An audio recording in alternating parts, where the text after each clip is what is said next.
যখন মাইয়েতকে কবরে শোয়ানো হয় তখন সে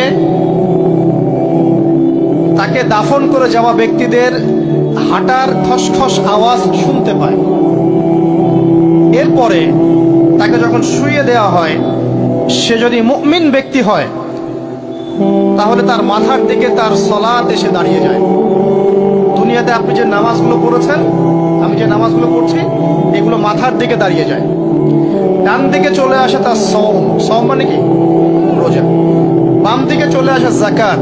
তারপরে পায়ের দিকে চলে আসবে তার আত্মীয়তার সম্পর্ক রক্ষার ইবাদত, তার এই যে অন্যান্য দান সদকা, তার নফল আমল, তার তাসবিহ তাহলিল, তার কোরআন তেলাওয়াত ইত্যাদি পায়ের দিকে চলে আসবে।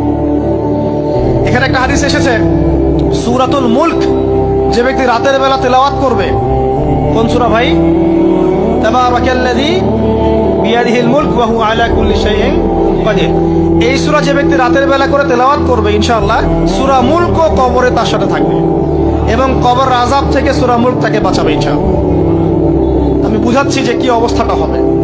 এবার দুজন ফেরেশতা মাথার দিক থেকে আসবেন, আসতে চাইবেন, সালাত বলবে এখান দিয়ে আসা যাবে না, এদিক দিয়ে আসা যাবে না।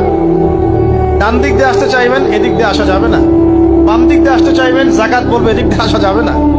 পায়ের দিক দিয়ে আসতে চাইবেন, আমলগুলো বলবে এদিক দিয়ে আসা যাবে না।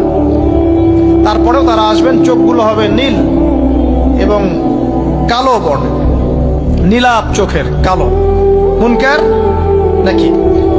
উঠে বসিয়ে দেওয়া হবে। এবার তিনটা প্রশ্ন। প্রথমে প্রশ্ন হচ্ছে কি? মান রব, তোমার রবকে? তখন মুমিন বান্দা বুক ফুলিয়ে বলবে রব্বি আল্লাহ, আমার রবকে আল্লাহ। পৃথিবীতে যে ব্যক্তি আল্লাহর সাথে শিরিক করে নাই, আল্লাহ তাওহীদের উপর থেকেছে এবং তার উপরে মৃত্যুবরণ করেছে, ইনশাআল্লাহ সে ব্যক্তি এর উত্তর নির্দ্বিধায় দিতে পারবে ইনশাআল্লাহ।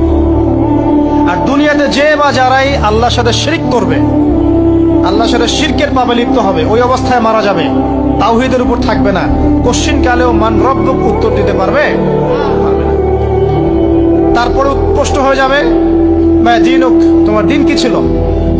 মুমিন বান্দা উত্তর দিবে কি? দিন ইয়াল ইসলাম, আমার দিন ছিল ইসলাম।